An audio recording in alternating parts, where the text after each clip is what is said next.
Welcome, today in front of me HTC Desire 22 Pro, and I'll show you how to edit notification panel shortcuts on this device.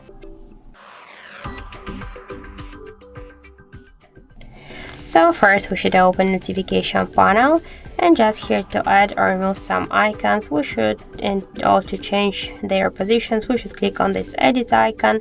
And now here in this down section we can see a lot of different options. For example, if you want to add the alarm, we should hold the icon and after that drag it to the subsection.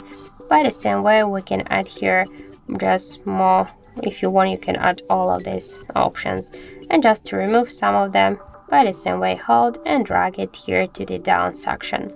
And if you want to change the positions of the icons here, you should by the same way hold and then drag it. As you can see, that's so simple. Just to save the changes, click to go back, and that's it.